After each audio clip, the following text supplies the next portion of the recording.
اكتب أحلامك وأهدافك هتوصل لها. الكتابة شيء محفز، الكتابة بتحفزك ان انت تحقق أحلامك.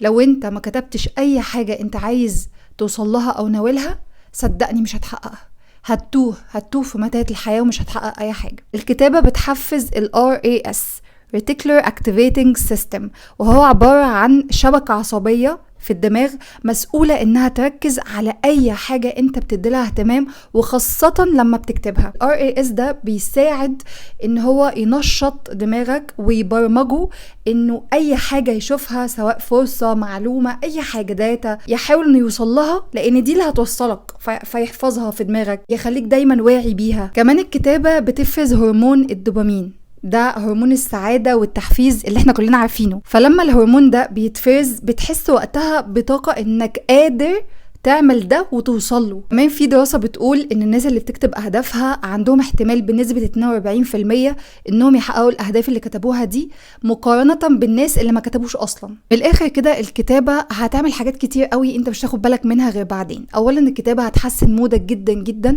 وخاصة لما تطلع كل الشعور السلبي اللي جواك تجاه اي حاجة حصلت في يومك، انت بتكتبها، بتطلعها في الورقة، فبالتالي بتفرغ اللي جواك. تاني حاجة هتساعدك جدا زي ما قلت ان انت تحقق اهدافك، لانك بتبرمج عقلك على ان انت عايز توصل للحاجات الفلانية دي في الوقت الفلاني. فلما ده بيتبرمج ان هو عايز يوصل للحاجة دي، فبيديك سكك تمشي فيها عشان تعرف توصل. اول طريق لنجاحكم واول طريق ان انتوا تحققوا اهدافكم الكتابة. هتحقق اهدافك لو كتبتها.